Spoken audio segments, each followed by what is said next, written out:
Welcome to Game Pending, a gaming, board game, anime, TV show, movie, podcast. If you can think it, we can overanalyze it. Let's hop right in. Hop. All right. Oh, you're supposed to say hop too. Okay. That's how you hop. That's not even a hop. So we got our usual crew here. We got Matt Boy Slim. Rapper Matty B. We got Trejan. We got Owen. And Hi. joking. Freaking water. And then we've got Gage. We're gonna roll for host. I don't like that. What? We got Gage. Gage! Gage. We got Gage, Matt, Trey, Owen, and as Gage was just saying, Levels. we're going to It's a loud podcast today. Yeah, it's a loud podcast. We'll have to adjust. But we're going to roll to see who's going to be host again, just like last time. Gage, you're 1-2. Okay. I'll be 3-4. Trajan 5-6. Owen 7-8. What? Oh my It's me. god, it's totally one. Yes. Wow. Okay. It's not recording number 2 whatsoever. Shut up. So today we're going to talk about pitches of our favorite shows. Yeah, damn pitches. I said it. Sir. I'd say it. So we're going to talk about pitches of our favorite shows, and we're going to try to convince the other people to watch them, whether they like it or not. As I said before the recording, I'm gonna wake up one day and a certain show is gonna be in front of me and I'm gonna be tied to a chair. This one probably. Well, we can open next week with asking how many people actually sat down and watched some of these shows. Boom. That's 0. Yeah. Who wants to start? Gage. Hey. Okay, I'll start. Volunteering host, man. Thanks. Lead by example. All right. So the show that I absolutely adore, still to this day, I've only seen it a couple times, but I love it, is Over the Garden Wall.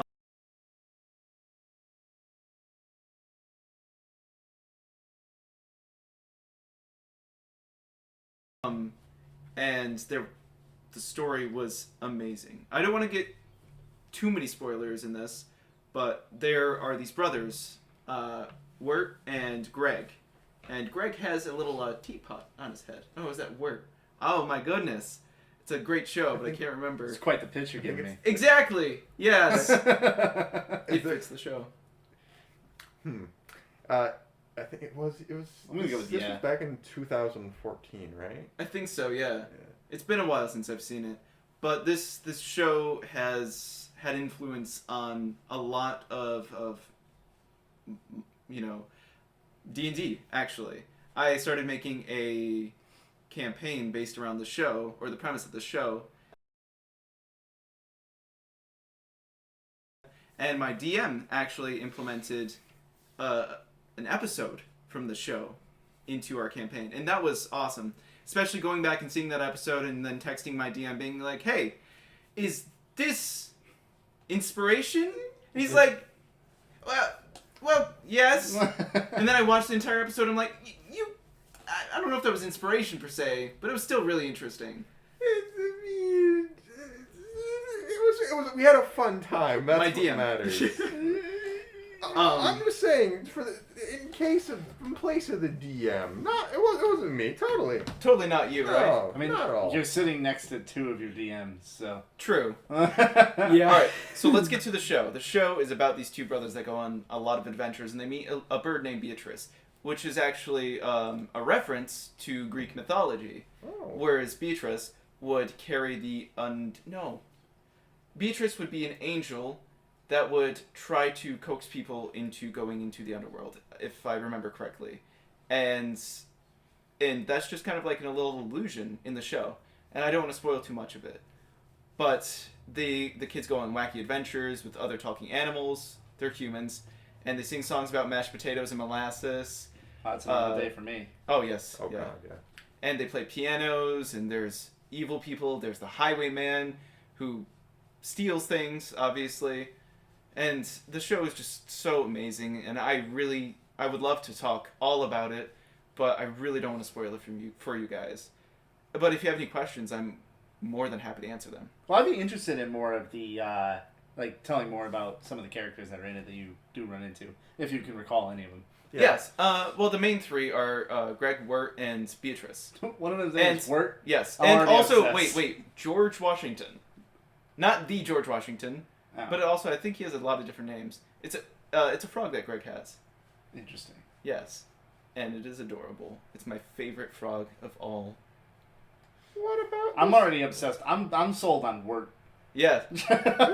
What about this Highwayman figure, Gage? Well, Oh, thank you, who's that? mysterious audience member. Where are you? Can we The get a hi- laugh track? The Highwayman. Laugh. Anyway, The Highwayman is a little gnomish-looking character with a black mask and black boots, a red shirt, and a red cap, I believe. So he's not wearing pants. No, he's Yeah. wearing pants. I think he's got black pants or something. or something. Or something. I don't. Oh, he could be a spicy lord. The idea in my head is probably nothing of what he looks Oh, like. very much likely not. But he goes into a bar and sings about how he steals things from people, and then he leaves, and you don't really ever see him again. This is a kids show. Yes. Yeah. Kind of. And Yeah. Then they have Greek mythology like snippets. It's like which is like the undertones. most messed up religion ever. Yeah. But it is honestly truly a great show, and the ending was amazing and something I didn't expect at all. And I gotta say, I cried. It was honestly that emotional. Huh. And I know we talk about all these funny things, and there's a lot of funny things, but it kind of distracts from the sadness that's in it. But it's still truly a great show about overcoming obstacles. And I definitely encourage you guys, my friends here and my friends in the audience, to watch it. I'll have to check it out. Yeah. Hopefully I will It's on actually Hulu, get I think. around to it. It has a lot Not of sponsored. fall vibes to it, so it's really Oh, good. especially good around like August, September. Yeah, I would highly recommend October. It is actually my favorite season, so yeah. Is it animated? Yeah, it's Yeah. animated. Okay. I can't imagine it would I don't know why in my head I'm picturing like Gravity Falls or something. Yes, Gravity Falls is really pretty Adventure accurate. Time, Gravity Falls kind of thing. Gravity I was- Falls type of vibes, where like there's Yeah, this kind it's more mysterious, like Gravity Falls, but also creepy like Gravity Falls. Adventure Time, I feel, is more. But is it that animation style? What? It's got its own. It's kind of like It's unique.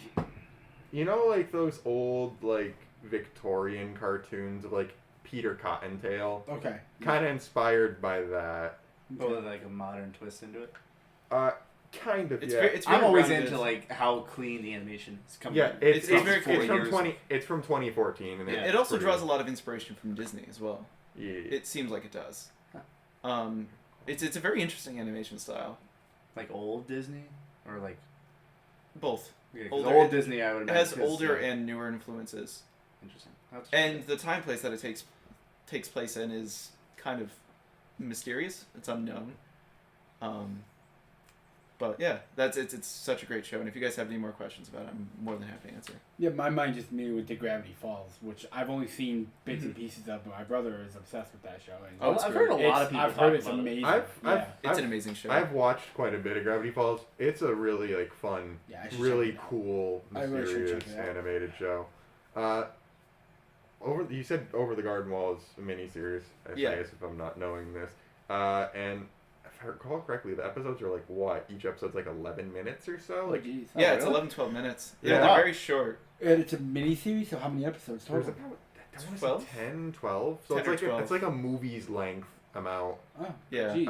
But you can watch it in tidbits and whatnot. So it's like a pretty quick to watch. But even though that's the case, it's still Very captivating. very captivating. So it is possible to do it on a sitting. Yes, for sure. Oh, for Yeah, sure. so maybe after the podcast.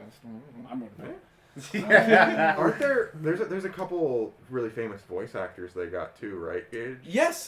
Oh my goodness. Who played Elijah Wood? Elijah. Elijah Wood's in it? Yeah, Elijah Oh, Wood's we're in it. sold. Yeah. Yeah, Elijah Wood is Wirt, right? Yes. Frodo. Yes. And it's like what? Yes. Elijah. Frodo Baggins is Wirt. Yeah. Yes. I'm in. He's an amazing voice actor in that too. Oh, He man. does such a great job. He's not the only character voiced by a pretty famous actor. No, I just can't remember the other.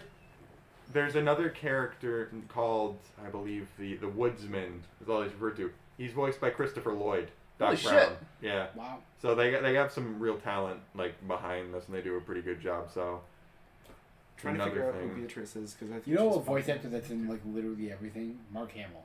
Seriously. God, yeah. He's literally everywhere. He is. Hollywood, I feel, that's completely unrelated, but Hollywood kind of snubbed Mark Hamill. I feel like at a car accident, it wasn't as pretty. But he's gotten so many voice acting roles. I'm so happy for him. I mean, he's one of the greatest villains ever in a TV show. Oh, with the animated Ozai. Joker. Oh, no, Joker, Oh, yes. yeah, But he's Ozai in, Yep. in Avatar The Last Airbender. And that, honestly, it's one of the greatest villains of all time because they don't show him until, like, the last season. Halfway through that last season. Half of the last season. So long as he has some level of presence, because I've seen. Oh, he does. Yeah. It's like, it's there and it's implied, but you never see his face. Yeah. And it's great. Yeah, because there is. I'm not going to pitch that one, Yeah. although it is an amazing We've show. all seen it. We've all seen it. Not this guy! All right, Gage. What haven't I seen? Avatar The Last Airbender. I don't know what Jump- you mean. Jumpin' G. Willikers, Jetmen. But No, but that Over the Garden Wall. I'm gonna, since we have Hulu, I'm definitely gonna check that out. So amazing. You know what that's perfect for? Set up some paint. Oh my god, yeah. We should totally do that. Yeah. Set up the paint, do our painting, and Sip and swirl. Throw that on. dude, This we're weekend. getting wine. Oh my Next god, Sunday. we are gonna be old white women, and it's gonna be amazing. I'm going to garden that day too. Oh, with Karen. And I'm gonna move furniture around. Oh my With goodness. me. Yeah, Wait, you're so is excited. there a wall Alright, to now hop we're over completely in this off garden? Oh, that knee slapping humor of mine. Anyway, let's hear another pitch. Because I've already sold you guys on my thing. would you like to go next, or? I believe it's going to fall upon me, regardless if I wish to or not, given I'm sitting next to Gage. I mean, I don't mind going next. No, I'm good. Okay. I'm good to go next. I think I'd like to go last because I'm pretty sure I have the only live action. Yes, Yeah. for this. If I'm we the do, only non-animated. At least for this round, yes. for this round, yes. There are some other ones in the future I'd probably like to talk about. But as for me, boy howdy, if that doesn't imply that it's going to be an animated show I'm talking about, I don't know what that would do that for Better you, not be audience. JoJo. I apologize. Better not be JoJo. Oh, it's JoJo. Yeah. Oh, for sure. What else did you think I came here to talk about? Of course, it's JoJo. Yeah, of course That's it's JoJo. Are you guys watching that this weekend? Yes, we are actually. We're going to be continuing it. So, Yeah. for reference, right here, I'm about to speak on a series known as JoJo's Bizarre Adventure. For those Sorry. unaware, which is probably most Western audiences, it's a pretty popular manga series by Hirohiko Araki that has been ongoing and still to this day keeps going since 1987. So it's a series that's been ongoing for like 30 plus years at this point, or almost 30. Wait, math? Yeah, 30 years. Over 30 years now, which is just wild to think about. Yep. But for reference, I've read through part 7. I'm pretty well caught up. Gage himself has started his journey. We started watching this a little bit ago, and we're going to be continuing it Saturday. But other than that, Owen, these guys have not heard me shut up about this series For 3 years? about 3 years. At I want to say Yeah. 2019, 2018. Yeah, the last like 3 years. This is all we ever hear from you and Mike Chan. I think half the references in our friend group are JoJo. Yep. And like Oh, the yeah. other half I are make just- JoJo references, and I've never seen the show. That's how much yeah. we hear That's about how it. We ingrained it practically is. watched it. Yes. So- Vicariously. Yes, Yeah. everyone. Okay. People have watched it vicariously, or when it was on in the same room as I'm watching it for the third time with somebody new. Goodness. Yeah, but this series has a lot of well-known aspects to it amongst our group, but I know our group itself, they kind of hear and they get the jokes of it, but I kind of wanted to speak more as to why I kind of enjoy it and see it as like a good franchise to kind of shut your brain off a bit and just dive in and enjoy. And one of the main selling points for JoJo for me, as I mentioned, I had read through like part 7 of JoJo. And that's one of the major selling points, or one of my things I find most appealing about this franchise as a whole. Hirohiko Araki kind of nailed it right out of the park with this kind of concept really early on. But pretty much JoJo is a series that, much like the Harry Potter novels, is kind of split up into each distinctive story being told in kind of like a book sort of thing, or like a part, as you would. So part 1 follows the journeys of one Jonathan Joestar, and then part 2 follows a different protagonist of some lineage of the Joestar family, kind of continuing this for a while through part 6, and part 7 and 8 get a bit weird. but I'm not here to talk about that. So pretty Usually much, that's when it gets weird. it gets weird. It's like the epitome that everyone's like, anime's weird. It's so extra. it is the most extra, and it like fully commits to that, and that's also a reason I love it. I'm going to touch on, but the part system, each is like its own individual story that can kind of be viewed by itself, which is really nice. The first 3 parts kind of go together, like they have like a connected story in some way, but you can still pick up one of them and watch it by itself at any time. So say you didn't like the first part of JoJo, which is understandable. It's about 7 or 8 episodes, very short, but very British, not kind of like the rest of the series. But say you didn't want to watch that and you wanted to watch like part 5, for example, just kind of out of the blue. Like you can take this and be like, I want to watch this because it's a completely unrelated story to everything else. I can invest my time into this one thing without getting into the entire series from the start to end, sort of thing. See, I actually really like that because with anything that I watch, I feel like you have to watch it from the beginning. Similar to like the anime Naruto, where you really should watch the beginning of Naruto to understand where everything is, but you can kind of pick up and ship it in. Yeah. But no, I really like that. That is actually good to know because then I can kind of just jump in as long as you start a new part. Correct. And I'll be okay with that. Yeah, actually, when We'll probably be getting to part 3. Well, if you want to watch part 3, I think you'd enjoy part 3 quite a bit. It's a very... Yeah, depends on what time you're over. 'Cause we have a handful of a day coming in for Saturday. Yeah, we're gonna be very. We're not going to get to... We're probably going to finish, if anything, part 2 at most. Yeah. Is this Saturday? This Saturday. Yeah, I won't be here then. Yeah. Maybe. You get But the big thing I like about that whole plug and play you can pull out and stuff is I lose interest in TV shows very quickly. I struggle to watch TV shows because I get like 4 or 5 episodes in and I have to stop and go do the dishes or something, and then I just don't come back. Yeah, and I never come back, and that's my big problem with it. So having a show where I can watch like 20 episodes and then walk away for 3 months and then go, oh crap, maybe I should check that out again, and come back and not have to go, oh crap, what happened last time, is kind of really cool. Yeah. So I'm more interested in checking it out because now that I know that it's got that. It might even be something that we, because you guys will be watching it. It's something that we can do. Yeah, at some of point, course. just to fill the void. It's like each part is like so unique and like how it's presented. Like I'll move on to this one because like each part, as I said, has like a different story and kind of theming to it.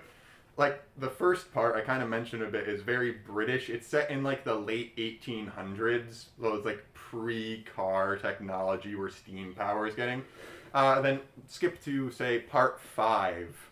This is only 4 parts later. Part 5 is a mafia story, pretty much, where there's a group in a mafia pretty much trying to take down the boss so they can become the gang star, for example. And it's like you go from this really British show to one that's like very bloodthirsty mafia sort of thing. And in between there's a whole slew of other ones. Around the World Within 80 Days reference is one of them. Small Town Murder Mystery. And then upcoming part 6 is like a prison story. Was the Small Town Murder Mystery, was that the Atlas Stone one? I don't... No. That's the only episode I've watched that was wow. that was part 5, I believe. Part 4 is set in a town called Morio, which is like, that's the entire setting pretty much for that part. Mm-hmm. But that one's it does not have the stone. I know which one you're talking about. That's the only one I've watched that I like sat down because at the townhouse, like pre-COVID, when we would get together for dinners or whatnot, and then I just kind of stumble into the townhouse because I me. That was when I walked in and like sat down and I was just like invested. Because also it had that character who was in the red and blue and he had the gun. Yes, Guido missed that. Yeah, and his stand is awesome, which actually leads into my next thing. Stands. Yes. Which you should probably elaborate if anyone's like, oh, you know what, maybe I'll check this out. Yeah. They aren't in the first two parts? They are. The first one? They're not in the first 2 parts. So, good segue. Yeah. JoJo, another thing I really like about it is its power system. Like most shonen anime or shonen series, there has to be like a power system of some sort. Like, so there's like, because the shonen generally is a fighting manga. I was going to elaborate if you didn't. Yeah, where the like main theme and the main is where there's just a bunch of battles, a bunch of like powers going head to head, and it's just like a lot of spectacle. For the first 2 parts of JoJo, they use a system called Hamon, which, to simplify, it's sunlight karate, more or less. And I'm sorry. It's funny because you're coughing in the background and you're away, but we're probably still going to get that on the audio. Please don't die. Yeah, just focus on getting out, buddy. And just so you know, he probably just had a drink wrong. Yeah, exactly. He was sipping water. He's just choking on the floor. We're just watching him die. I appreciate you walked away and tried to be like, you did nice your best. about it. There's only so much you can do. But Okay. You good? Yep. Okay. Good I'm morning. awake. Yeah. All right. All right. Back to JoJo. Back to the book. Hamon was only in the first 2 parts. It served its purpose as kind of an introductory power system. It was sunlight karate, pretty much using life energy we gained from the sun to defeat evil monsters like vampires, zombies, etc. During part 3, however, Araki changed the power system entirely to something new, called stands, which is pretty much spiritual. Like, it's defined as spiritual energy that you have, like, only certain individuals can unlock. And it's a physical manifestation of spiritual energy that only people with high mental fortitude who are born with it, or at later parts get pierced by a magic arrow and survive. The third option is kind of out there, but those are the only 3 ways you can kind of get it. But pretty much, it's the physical manifestation of one's soul and their kind of energy behind that. I'm repeating myself a lot. But by having this, they usually reflect heavily traits of the character themselves in their ability. And I haven't really discussed what stands specifically can do, because pretty much it is limitless in a good way. It kind of reminds me of demons from Golden Compass.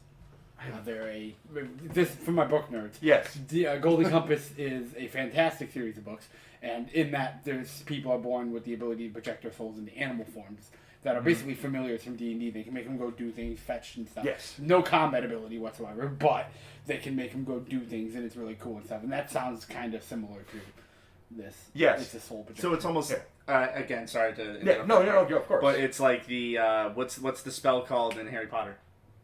Patronus. Oh yeah, Patronus. Yeah. Yes. The People's Patronus. So for that's a good reference as well, because most people know Harry Potter more than they would probably know Golden Compass, and probably definitely know more than JoJo. Yeah. But these are good examples for searching up to kind of get an idea what they are. But these stands, because they reflect a person, they usually have their abilities are very abstract sometimes, and they kind of generally reflect it. Like, in part 4. For example, this is probably the best example I can think of. The main character is a character named Josuke, and he's a very altruistic young teenage boy. He cares a lot for others and wants to generally do good. His ability is, I can't say the copyrighted name, so I'll say the location, Shining Diamond. And this stand is pretty powerful. It can punch stuff really well, but its ability is that it can break things, but when it can fix broken things. So say he punches something with the stand, whether that be your face or like a bottle, he can fix it. So like a broken bottle, he can reform into a fully formed bottle. If like your face gets broken or a part of you is heavily injured, he, by punching you with that, can fix you up, like stop your bleeding. You'll pretty much doctor. So he does negative damage. Yes. The only stipulations of his stand, however, are 1, he cannot bring the dead back to life. So if a wound is fatal and that person's soul has passed on, he cannot fix them. It's pretty illustrated. But he can stop the fatal wound if they're if they're still alive and like bleeding out, he can fix them still and save their life. I love the idea of that.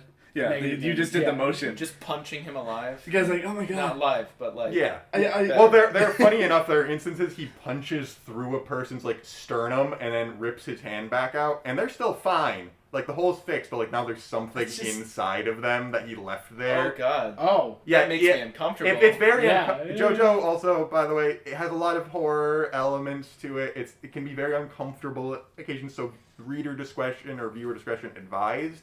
But it's still really fun. But the other stipulation, other than that he can't bring people back from the dead, is he cannot heal himself. So his stand ability is purely altruistic about protecting other people. He cannot help himself, and it goes to show when he's put in like life or death situations to help other people, he's willing to take bodily harm to kind of do that. It's just the kind of person he is, and therefore his stand's ability reflects him very well. I like that. Yeah. So it's one of those things, but then you have like really bizarre ones. Like there's a notorious one that will be in the upcoming animated Part 6, called Dragon's Dream, and I can't explain it, but its abilities are pretty much, uses the Chinese principle of feng shui, which is like arranging things in a room to like get the nice spiritual energy, I believe, flowing, like good luck, bad luck. And the stand like points to spots of good luck or bad luck, and only the user can tell. Interesting. It's literally one of the most convoluted stands out there, and I'm not even explaining it probably right, but this is how I'm trying to process it. I guess we'll see it when it actually comes out. It's kind of like better intuition. Not really. No. It's a neutral stand. Some stands have sentience for some reason, but this one, like, it's by itself. It can speak to other people, other stand users that see it, and it points in a direction of good or bad luck. And the only way to tell this is if you know how feng shui works. So it's very dependent on the user knowing how feng shui works, but nobody else knowing how it works. Because it could be pointing to a spot of really good luck for them, and they'd go to that where like a bullet shot at them, and because they have good luck in that area, the bullet will miss. Or it could be bad luck, where if a bullet is shot entirely opposite, it ricochets and could hit said person. He's the only one that can read it, and he has to like use deception. It's supposedly supposed to use deception against the main character they are fighting. So he's about manipulating. He's going to manipulate the bad guys into the bad luck spots while he steps into the good luck spots. And it's that dance around. It's supposed to be that way, but the manga is so like it's drawn really weird where you can't really tell where space is in the fight. So this whole concept of a stand is there's like it's really dependent on the space people are in, and you have to get a full picture of this. But because it's not animated yet, and the way it was drawn, you don't really have awareness of where they are in the room at any time. So it just kind of falls apart, and nobody really understands the battle. I'm interested to see how it would be animated. I also am. That's why I'm super excited for Part 6. But so Part 6 is coming out. And yes. The manga is up to Part 8? Yes, correct. Okay. So Part 6 was finished up in the mid-2000s, I believe. Part 7 ended in 2011, and Part 8 has been going on since then, so for the past decade. Holy crap. Yeah. Yeah. It's pretty legit. He's been working tirelessly on it for a while, but those are just a lot of the reasons I do enjoy it. Last thing is, it's a strange show. It's not for everybody. There's a lot of inconsistencies or like very stupid plot points that are taken dead seriously within it. And it's not so much like bad, I wouldn't say it's bad writing. It's more so it advertises itself as a very strange adventure, but it's taking itself very seriously, and they don't... So it's a bizarre adventure? Yes. Oh. Title.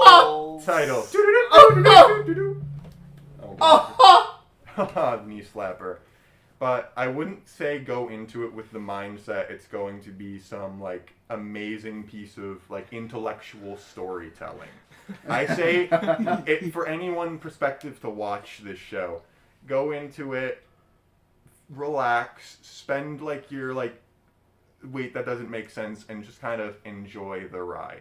There's a lot of wacky moments. The characters are really endearing and probably one of my favorite parts of the show. Pay attention to the stand abilities, how they relate to the characters, and like if you like kind of look at a fun adventure with some of the best boys you'll ever meet, you're gonna have a good time.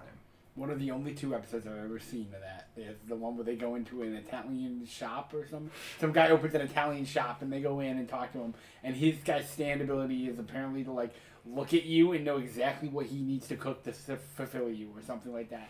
And it's so good, it makes everyone bawl their eyes out in tears of joy, and it's just the most, what the hell is happening? I want that stand. Again, you probably end up would in the most part if you did. Yeah. I'm now curious as to what it's similar to like My Hero Academia. What would my quirk be in that? Yeah, show? What would my stand be in this one? Yeah, I feel that's another topic. That's another one we might go into for outside podcast. Yeah. For comparison, I do think quirks are probably inspired by stands because I it's just wouldn't like be surprised. it's such a free form like power system where you can kind of like.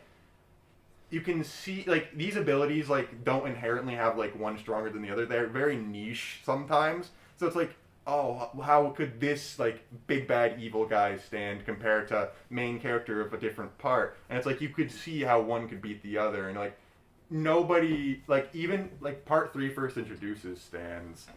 And you could say, like, a stand from there could rival, say... one from like part 6 or something. So it's like even ones introduced early on still minimal power creep. Yeah, there's very minimal power creep. I mean, obviously there's some that go above and beyond, but you can be like, hey, stand from part 3 can stand up to say 1 and like part 8 introduced there. So that's probably why I'm going to jump in. It's part 3. Yeah, part 3. Part 3 is that's probably right. Definitely. I still recommend for like lore reasons. Yeah. If you do care about the overall story, because parts 1 through 3 are kind of lumped together. Watch 1 and 2. 2 especially. 2 is a very fun one. But 3 is a lot. 3 is a very good one to step in because that's when stands are introduced, and that's when a lot of people do step in. So 2 is good. I like 2. yeah, 2's Gage is some too. But yeah, so that's Is it dubbed? It is dubbed up to part 5 actually. All of it's dubbed sweet. right now. Cool. Because I know I know that's a big thing for you on anime for the most part. Parts 1 through 3 I believe are on. They were on Netflix dubbed. There's going to be a site you can definitely find that we probably have a streaming service for. If you could probably get it. Actually, wait, yeah, no, the one we're watching has dub, I think too. I would imagine Hulu then. I think Hulu. Yeah, it would be Hulu because you're using mine and I see JoJo and I'm like, I'm not watching that. But yeah, I know I'm spending a lot of time. Oh no, if we go a little over, we go a little. Yeah, if you want an episode that I think, like, if you want to have a test episode as to kind of the sense of humor that JoJo has, or kind of like the bizarre nature of it, the one Owen mentioned, which is found in part 4, titled, "Hey, let's go eat some Italian food," I would recommend watching that episode. That is a very good summation of kind of everything we might just watch that in today. JoJo. Yeah, I wouldn't mind. We'll just throw that on quick after the podcast. Yeah. But yeah, that was like almost 20 minutes. I'm definitely JoJo's a lot. Yeah, I mean, I've been interested in it. It's been on my list, and our friend Andrew has told me numerous times because I also just started my own D&D campaign on Saturdays, where our friend Eric, who we met through Andrew, is also super into it. And now I just feel like I need to because it's just going to be constant JoJo references. And we I'm added like, wow. another JoJo. We added another JoJo. It's like a plague. Oh my god, it just keeps spreading. No. But based in anime again, for my pitch, I guess I would say, is a very not well known anime called Seraph of the End. Oh, I've heard you mention this one before. Yes, it is. Probably one of my favorites. It's only one season out right now that I can find. I'm hoping for a second because it ended like it needs a second. Cliffhanger. I hate it, which is the same thing that like yours is. Like it should have more. Yeah, but anyway. Yeah. It's the worst. So the basic gist of the show is some kind of plague happened. Ironically, COVID-19 now. But it only affected, as this story begins to tell you, I'll pretty much go through like what the first couple episodes are. Yeah, you go for it. Because it's only one season and I don't want to explain too much. You just kind of give it like the background general style. So pretty much how it starts is this plague happens, and like one of the very early scenes is like people start talking about it. Someone just like starts coughing and then falls over in the middle of the street in like Tokyo, Japan. Yeah. And they're like, "Well, what was that? What happened?" And it's all dubbed over too, which is amazing. And then like the next scene right after that is a plane falls and crashes. Ooh. It's very like sudden. Yeah, it's just so sudden. It's insane. And it only affects, as it says in the show in the beginning, as to make us so believe, is that anybody, what is it, like 15 and older or 16 and older is affected, but everyone under isn't affected. That's wild. It's kind of weird. So, like, a bunch of, adults and young adults and teens start dying. Yeah, and it focuses mainly around this small group of kids from an orphanage. And random curveball gonna be thrown in at you. As these kids are, like, trying to figure out, like, too much. No, you're gonna know almost immediately.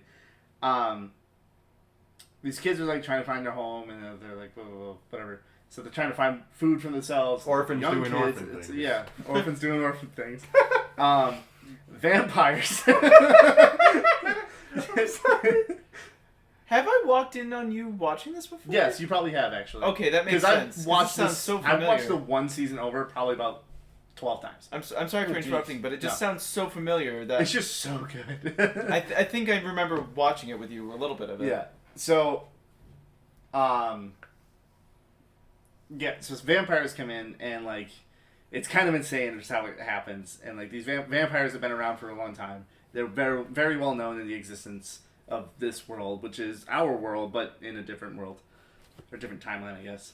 And so the vampires show up, they take all these kids in, pretty much they feed them, they give them shelter, and whatnot, but they have to donate their blood so that the vampires can survive. And then they shelter them away from, like, underground, away from the sickness that's outside. And, I'm trying to... So the two kind of main characters you'll see are... It's you and Mikaela. No, it's not that. Dang, I didn't know I was in the show with Mikaela. Yeah. Oh, my. I don't remember the last names they go by, but it's you and Mikaela. Very interesting characters. So they ended up... You really doesn't like the vampires, and Mikaela doesn't, but he's like, we're in a really good position. So you really wants to escape, get away from the vamps, and whatnot. So they end up coming up with a plan. Meanwhile, they're only like 13 and younger, and there's like 7 of them in total. Yeah. So they come up with a plan. Mikaela steals a map and a gun to protect themselves while trying to escape. Do the guns work on the vampires, or? I'll get to that point. Okay. Yes, but only in a certain manner. Do they have sunlight infused in them? No. Oh, okay. So most vampires are actually okay to be out in the sunlight. Oh, okay. So not traditional vampires. Yeah, not traditional vampires. Is this modern? I don't know why when you were describing it, my original picture was like 1930s. Nope, it is modern times. Okay. Yeah, very modern times. If I didn't know it was modern times, I would be picturing in my head like medieval village plague wiping out people. Oh, true. I don't know why my headcanon was 1930s, 40s. I could see that. Well, funny enough, it's almost like a flintlock pistol that they steal. That has multiple rounds. I think that's a few centuries off the 1930s. I know, it's really weird, but it's like an antique pistol that the vampires like developed or whatever. Yeah. So Mikaela steals that and a map. They're traveling around, figuring out like through the sewer lines and whatnot and where to go. They almost get to the exit, and like a really dark scene happens. I'm not going to explain like everything that happens. Yeah, you got to keep the mystery. Yeah. So I won't say everything that happens to everybody, but you is the only one to escape out of there, and all the others are left behind. So you tumbles out of the main exit, gets away, and like tumbles in, and like he like almost knocks himself out, and it's like snowing on the outside world. So and he's like barefoot. So you can actually like kind of shows that his feet are starting to get really red and like show that frostbite's starting to kick in a little bit, and he like stands up, and there's like 3 adults standing there waiting for him. Like they were like they just like knew somehow that some way there was going to be a child that escaped, and then it actually shows that it didn't kill off everybody, and that there's actually a civilization, even though like the world has gone to complete shit. Those who have like the immune system to combat. So they had the immune systems. It was governments that had a way of, developing cures to not be affected by it. Vaccine. So more history goes into it, but it's kind of shadowed. So I don't know everything about it, but it's pretty clear that there was some kind of testing which caused the plague, and like it released to everywhere, and that's what ended up killing people. But in the testing of that as well, they also released these like demons that were sleeping in the ground. And they're called the Four Horsemen of John. I know. Dude, all of this stuff is crazy. I have a question. Okay. Is one of the, what did you say the group's name was? The Four Horsemen of John. The Four Horsemen of John. Is one of them John Arbuckle from famed comic strip Garfield? No. Oh my god. They're all like very, very weird looking, mostly white, but like creepy looking demons, and they're very large. Like very large. Like they're almost the size of this house. Do any of them push D&D characters into endless voids and are referred to as their full name? That is another topic we will get into later. Yes, we will. That has never died. And it needs for good reason. Even though I did kill him. Anyway. Rip in peace. D&D inside joke. D&D inside joke. We'll go into more of those stories in another episode. Yeah. Sorry, 1 second. You gotta compose yourself after I'm throwing this super hot fire. Anytime John comes up, this stupid meme. Oh, I love it. I love it. So basically, like, they're these very large demons, and one of the only way this society that has been like reforged, that has come from the ashes in a sense, isn't the only one in the world. Like, there's other ones. What are you smiling about? You talking about because of the John thing? Yes.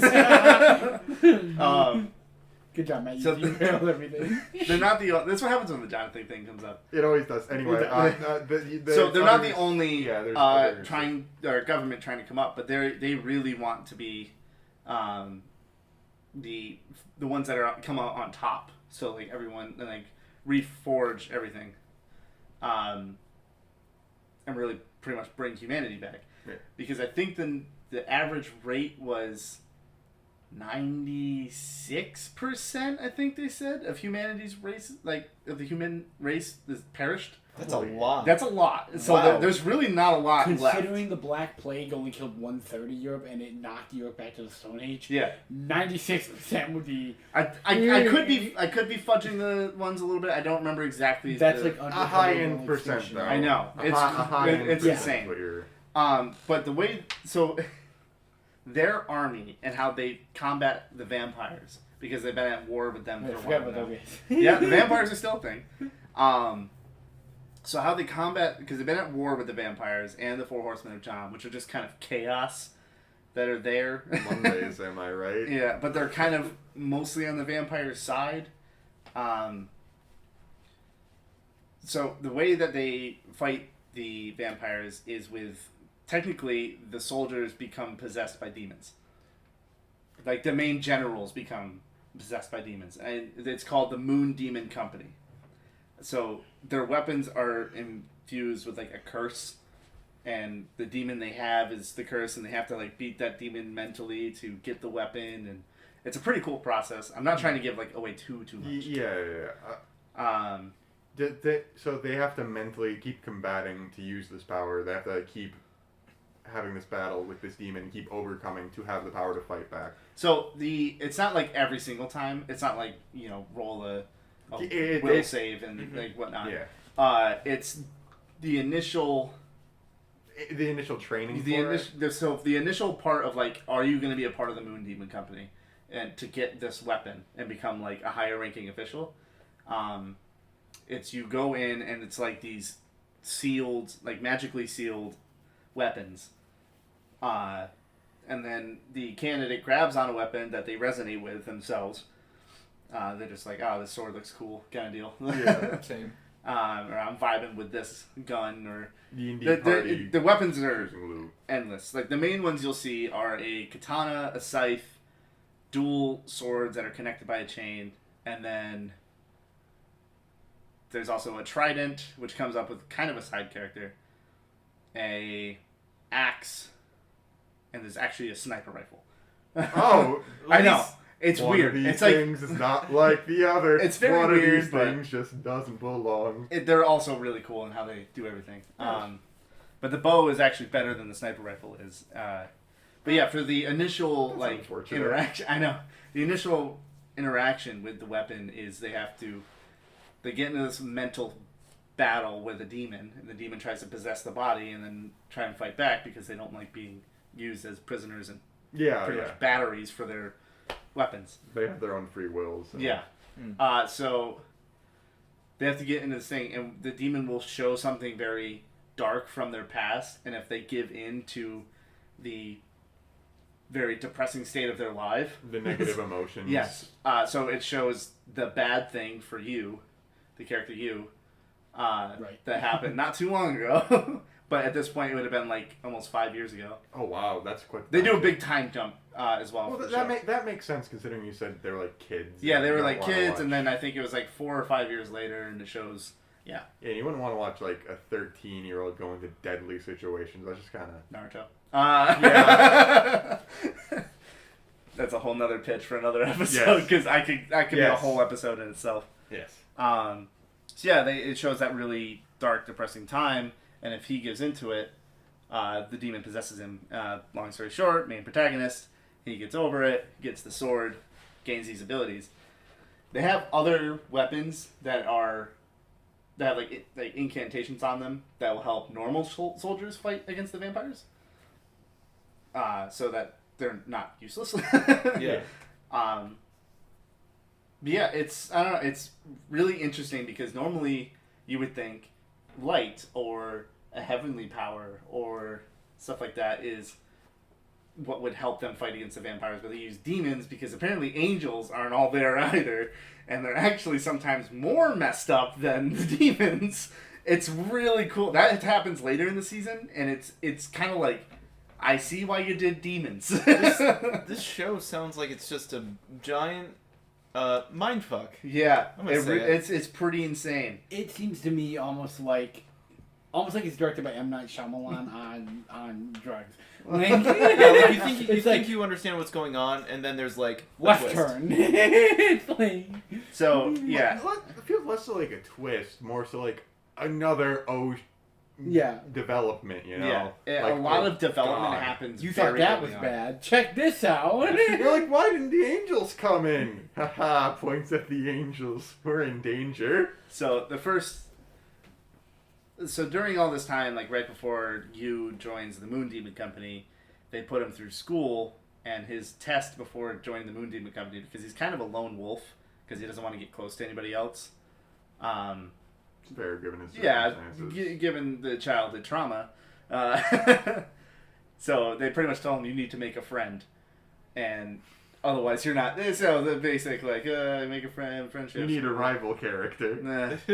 That's not even a rival character. That guy comes on later on. It's just... That's I guess the best I can do. I can answer any questions you guys do have about it. Yeah. I think you explained the setting pretty well. Yeah, you explained it pretty thoroughly. Yeah, that's like the first couple episodes. A lot happens. Like, it's just all thrown in at you, and then it's like, third episode, they go to war. Like... It's pretty crazy. And that's the conflict. Yeah, and then it's just conflict. So... And, like, major plot twists and... Kind of reminds me of, in terms of, like, atmosphere Attack on Titan sort of thing. Like almost. Like, maybe not as grim, because Attack on Titan is bleak as all heck. Oh, yeah. Granted to say that plague wiping everything out isn't. But it has that kind of similar vibe where, like, there's this kind of jaded protagonist. With dark hair. I immediately went to Castlevania. Vampires that's honestly, the way that the vampires live, like their buildings and structures, is very Castlevania. Okay. So very Eastern European. Yeah, I remember watching that. I think I saw the first episode with you, and there were just a bunch of castles. It was very medieval. Yep. But in a modern time. Actually, I think you walked in at the very dark part. Yes, I did. Because I remember some of it, and I do understand that it's kind of similar to Attack on Titan, because my brain, for some reason, is mixing the two. And I don't know why, but just, wow. I think I remember the dark part if I'm not switching it up with Attack on Titan, because that was... No, you would remember the difference. Trust me. It's something Owen and I just have to be like, sure, sit back. Yeah. I'll talk to you about that after the podcast. We can talk about it after. Yeah. Because actually, it's also on Hulu, and I hope it's still on Hulu because I know they were clearing a lot of their anime stuff out. Yeah. I would like to say we are not sponsored by Hulu, but everything we've talked about here has been on Hulu. Hulu has been a great anime thing, so.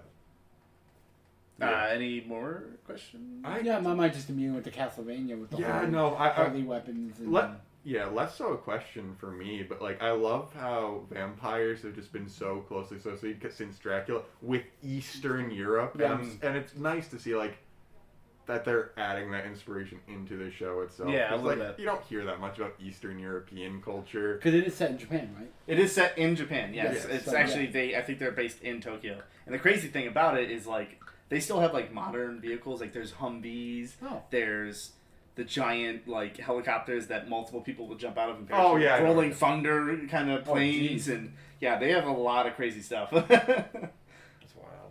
So, holy bullets. I mean demonic, but technically in this because they don't use holy weapons. They use cursed weapons in a sense.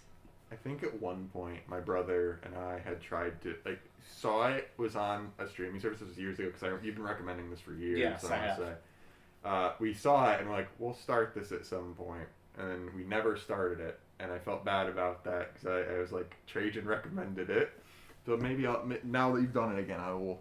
Yeah, the animation is very clean. That's kind of the big thing I go for anime is if it's not so janky and Well, I know my big thing with anime is when they do that, what, and just lines appear and then someone goes flying. And I'm just sitting there going, what the hell just happened? And everyone else is, that's art, that is beautiful. And I'm sitting there going, what the hell? See, we watch a YouTube channel called Corridor Crew, and they they actually talk about that and why they do certain things like that. Yeah. I think it's just because also a lot of anime, especially shonen, come from manga, and in that you have to draw the lines to show motion happening, because you're not always going to do that.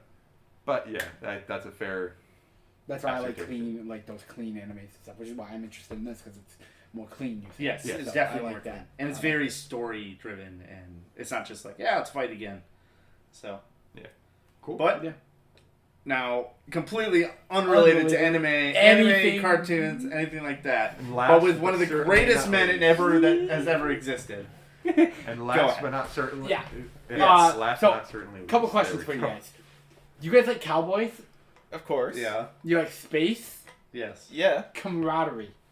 I'm wondering how many people are going to guess this. And a camaraderie. Yes. Well, a fantastic story written by a great director who's come in to do Marvel. He's helped with the DCEU. He's done he did Buffy the Vampire Slayer. Yes, you guessed it. It's Firefly. This show is incredible. It's only got one season, just like I don't remember the name of your anime. Seraph of the End. Yeah, good thing I didn't remember that. Well, you also live with me, so I'm a constant reminder. Yeah, sure. But Firefly is one season only, but it did get a movie after fans revolted because of the ending.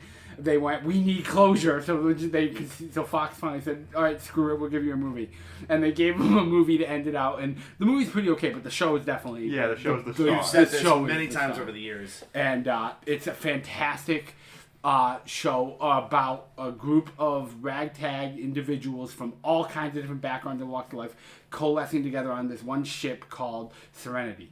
It's a Firefly class ship cruiser. And that's the name of the show, Firefly, and then the movie is Serenity. Such a good name for a show. Right, I know. So it's all kinds of people from all kinds of backgrounds coming together to live on this ship from one reason or another. They're running from the Alliance, which is the big tech conglomerate that's taken over the inner colonies. Basically, the story is we bombed the hell out of Earth, and so we had to run... And so we colonized another solar system. And the inner planets became the Alliance, and the outer planets became the Outer Rim. And it's not called the Outer Rim. That's Star Wars. That's Star Wars, It's called something. I don't remember what it's called now, and I'm going to get roasted for it. That's okay. But basically, the Alliance took over the inner colonies, and they've been slowly expanding out. And there was a big, huge war between the Browncoats, the Freedom Fighters, and the Alliance to try to maintain the freedom of the Outer Rim. And the Browncoats thoroughly got trashed. And so the Alliance now controls the entire system, and these people are making their lives on the fringes because they're smugglers and thieves and not so nice people who are trying their best. Renegades. Renegades. It's. I've seen only a little bit of it, but it reminds me a lot about Cowboy Bebop. Yes, I was. It reminds me a lot of that Cowboy Bebop-ish. I feel if we did not preface beforehand that this was going to be not animated, I feel a lot of people when he said, "Do you like Cowboys? Do you like space?" It'd be like Cowboy Bebop. Yeah. But as somebody who's watched that, I would say it's very similar. It's very similar, which is why I want to finish Cowboy Bebop, honestly. But yes. But this show is great because the characters are all very, very well acted, but more importantly, very well written. Everyone has motives and reasons to be there. An Alliance Patrol ship shows up and they all go, oh shit, but for different reasons. And you discover over the course of the show what those reasons are for each individual person. And it's just fantastically acted, fantastically written. The story makes sense. And it's nice because each individual episode is kind of like a modern, like a classic 2000 show where each individual episode can be just taken as their own episode. Yeah, like JoJo. episodic. You can just, it's episodic. Yeah. There is an overarching story that gets tidbits here and there of, but for the most part, it's just, you can watch the train job without watching any of the other episodes, and it makes sense, and move on with your life. You can watch Alone in Space and be done with it, and that's it. And there's overarching things, but you don't have to watch it. So it's very episodic where you can just kind of plug and play wherever you want. You don't even have to watch it in order because Fox aired it out of order. Because Fox screwed the show over so bad. There's a reason it failed after one season. It's a fantastic show, but it failed after one season because they aired it out of order and on Tuesdays at like 3 p.m. Oh, that's a dead spot. No shit, no one's watching. On top of that, the people that did watch it would probably see it and be like, "Oh, Star Wars wannabe," and That's also like kind of like an after school thing. Too, so the only ones watching it are housewives, and it's like they're gonna go no. For the most part. Unless it's a really awesome nerdy housewife. But it's I say it's cowboys in space with Chinese influences because the only two countries that would actually successfully build a space program in time to get us off the planet were China and the U.S.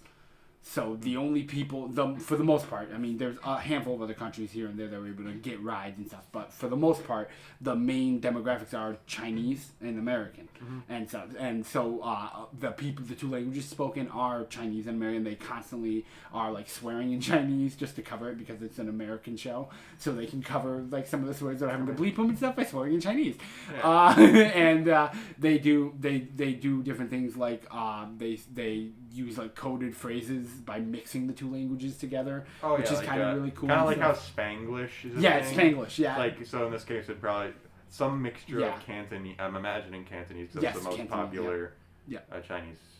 But it's really cool because it's especially because the show centers around the Outer Rim. They don't really go into the more technologically advanced inside until. So what we see is more like rust bucket, scrap.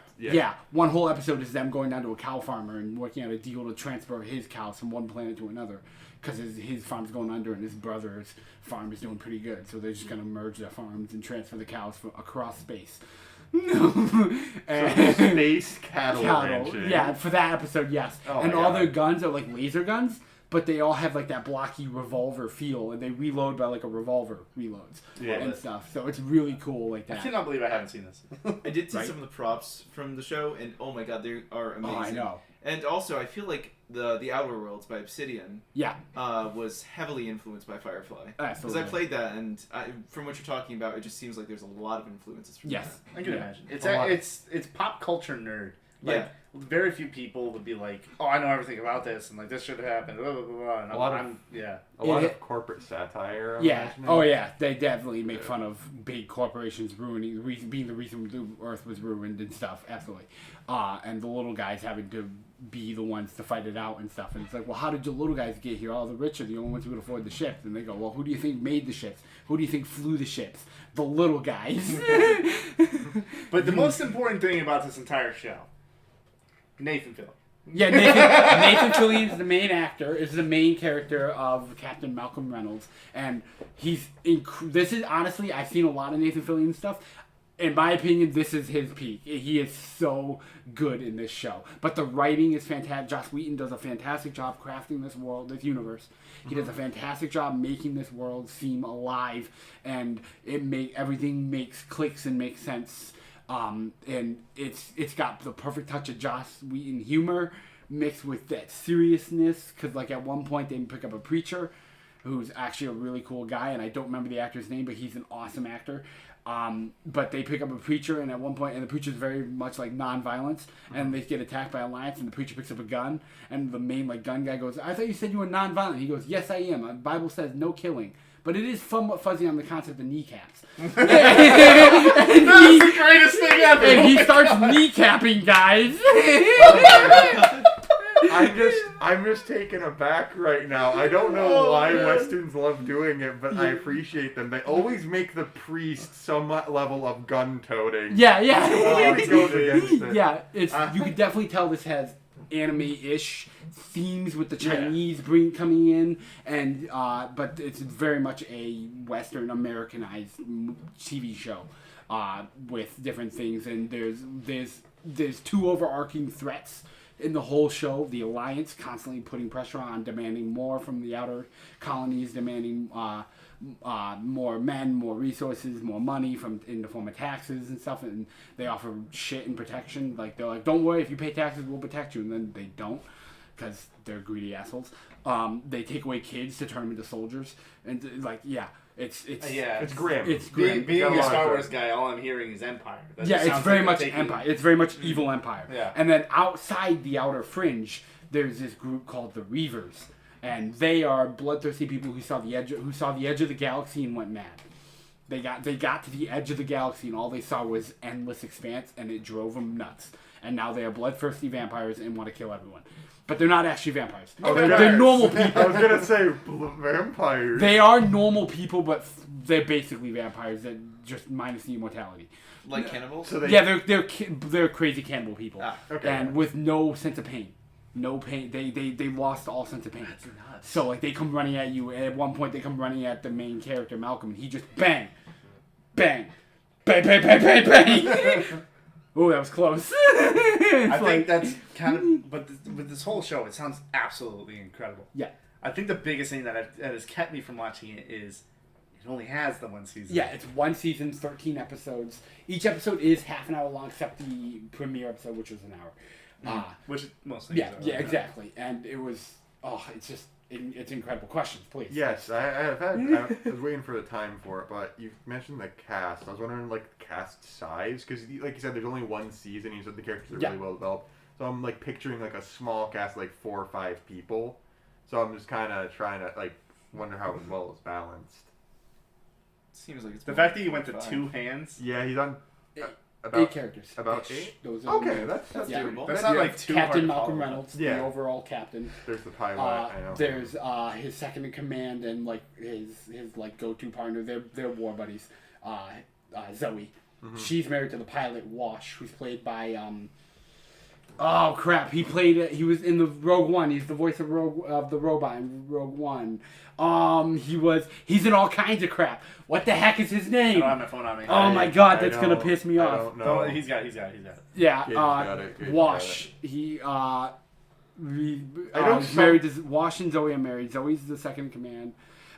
Then there's a guy named Jane who they picked up. He's kind of like a newer addition. He's like the gun expert. He's never been in like a full-scale war, but he's like your classic hippie in the background who's been hunting his whole life. He's been like surviving off the land his whole life. Survivalist. Yeah, he's a survival expert. Yeah, kind of person. And then there's Kaylee, the mechanic, who gets a lot of shit because girls can't be mechanics. Why would you have a girl? This is an early 2000s show. Bitch, you're talking about Alan Ray Tudyk. Tudyk. You see, Tudyk? Alan Tudyk is a familiar last name. His other name's no. Alan Tudyk? Oh my god. You just see a picture of him. He was in Dodgeball. He was in Dodgeball. He was in... Oh yeah, that guy. Yeah, he's amazing. Yeah, he's the pilot. Face, but I don't. He's the pilot. And then there's Jane, and then there's the Kaylee, the mechanic, who's best friends with Anara, who's a consort who kind of joins them from time to time, and is constant like on again, off again lover of Malcolm and stuff. So like Anara and Kaylee are close friends and things. And there's a couple times where Kaylee gets caught getting her hair done instead of fixing the ship and stuff like that. Yeah. And then there's Doc. There's Doc, who is the medic, and he's on the run from the Alliance with his sister Summer, who is batshit crazy. Yeah, there's got to be one. Yeah, she's psychic. So she's constantly seeing other people's emotions and what they're thinking, and it kind of drives you nuts. I'd say less crazy, more like cosmic spiritual. Since she's probably portrayed as such, but maybe doesn't have much. Well, it's very much like when the episodes that are focused on more on the crew, especially Jane, because Jane thinks she's a psychopath who's weird and needs to get put down, and so that's constant like another. That's a conflict. Yeah, it's a conflict inside the ship and stuff, which is really cool. But the episodes that are more focused on like the crew and stuff, she's more crazy and weird. But the episodes that focus on her, you start seeing like it's more, maybe she's just more empathetic and actually seeing what people actually she can pick up on people's emotions easier, and she's expressing it in a less than conventional way. Yes. That makes sense. And that's kind of the whole show, is them running from the Alliance and trying their best to just stay alive. They're running from job to job to job, paycheck to paycheck. One episode's called Low on Gas, and it's them stuck in their dying ship with no gas in the middle of space, going, what the hell do we do? That's insane. And it's absolutely terrifying. And honestly, it's probably the best episode in the series. You just check out. Stuff like that usually ends up. Check out Low on Gas. I believe it's episode 7. It's incredible. And then there's a whole bunch of recurring casts and stuff. Like Mishka is a gangster that they constantly run into and stuff, which is really cool. But then that's kind of the whole show, is them just kind of trying to survive. And then they discover something big, and then the show ends. And it's like, you could tell it was supposed to have a second season, but then you only get the movie to round out. Yeah, so then the movie comes out. Fox. Yep, it was Fox, yeah. Where can we find this?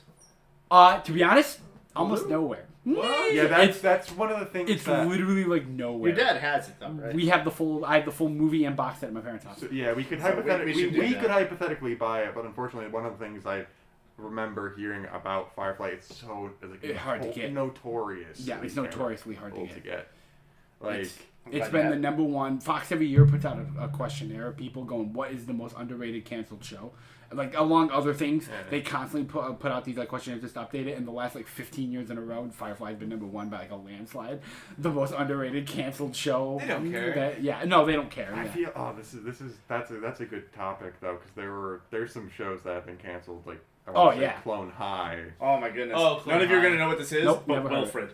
Nope. Wilfred. You know Wilfred? Yeah, isn't it Elijah Wood? Yes. It's the greatest show I think I've ever weird. I know what they're talking about. So funny. It's about a human dog. Yeah, it's a dog that Elijah sees and understands, then looks human, but it's a complete dog. I think I know what you're talking about. Yeah, I think I've shown you the scene where he goes, Thunder! Thunders, and he goes, lucky coincidence. Yes, I know that. But I haven't seen it, but that's all I talk about. Yeah, actually, that would be a good topic for another episode. Yeah, that would be great. Yeah. Know that. But the movie comes along and it kind of tries to round them out, but it does kind of rush it a little bit. Because they only have so much time. Yeah, they only have so much time for it. And they introduce a new character only in the movie, and he's really cool. And it makes you like, oh wow, what would his character arc have been if they actually had the time to do a second season? The hypothetical. Yeah, the hypothetical character. They bring him in, and he's kind of an Alliance agent on steroids, given all kinds of psychedelic drugs, and told, go murder them. And he goes and murders people. The Viking way. No, it's more the cold-hearted, emotionless killer who just doesn't feel emotion. Agent 47. Agent 47, that's it. Yeah. I'm saying get high on shrooms and go break the line. Yeah, kind of, but no, this is more the cold, calculated killer. He doesn't kill the people he doesn't need to. They go kill that guy, and he won't kill the bodyguards. Nice. He'll just kill that guy. Very Agent 47, yeah. But the whole show is really cool, and the movie is good, surprisingly good for a movie based on a TV show that they kind of threw together at the last minute. Which I know what really happens cool. to one of the characters, the pilot, but I'm not going to say anything about that, obviously, because that'd be spoilers. But I'm a leaf on the wind, watch me fly. Such a good quote. But this show is endlessly quotable. I gotta watch that. Yeah, oh my God, we'll it's definitely end up incredible. watching it at some point. It is incredible. Since you actually, since your have dad the actually DVD, has so it. we can actually watch It's a it. Western cowboy in space, on the run. Yeah. Wild West. At one point they come across a guy who's claiming that this teenage girl's pregnant with his kid, and he demands parentage right, and the family goes, "No, that's bullshit. She's married," and like they have to like defend the house from these guys. It's like, what the fuck? They bring a laser Gatling gun at some point. I gotta say, this reminds me so much of Fallout New Vegas, but in space. Yeah, because that's just like a futuristic cowboy. Yeah, it really is the outer futuristic worlds. Yes, I guess yes, the Outer Worlds. Yeah, that's a great analogy. It's very similar to Outer Worlds. Interesting. It's really cool. Well, we are at nearly an hour and 10 minutes. Yeah, I know. So, that was yeah. good. That was a good talk, guys. I would like to say thank you for our audience listening in. If you guys like our content, you guys can check us out on Instagram at game_pending_pod. Yep. And you can check out our YouTube channel, which is... so it is just going to be Game Pending on YouTube. I'm working on getting it to Spotify, but it's kind of tricky. But first episode, by the time you hear this, should be up on YouTube on Friday the 18th, 19th. Today's the 19th, 20th. Friday the 21st. The 21st. It'll be up on the 21st. We can do math. We have a few people that are interested, and we're very thankful for those people because we were a little unsure of how many people would listen, but we know all our nerd friends will listen. So yeah, and if they listen each 200 times, then we may go somewhere. I don't even care if anyone listens. Yeah, it's mostly just us shooting the shit for this. This is just cathartic talking to you guys. Yeah. It's okay, don't worry. I'll just keep it on YouTube on repeat, so we'll get there we go. So we'll rack the views in. Yeah, actually, that's not a bad idea. for those who are listening to. Though, from the bottom of our hearts, we're touched and just want to say thank you for listening to us for however long. And, check out the social for updates, and we'll see you later. Bye, guys! Have a good one. Well, you should probably hit stop now, actually. Huh? Oh, that's not what I wanted to do. That's not stop.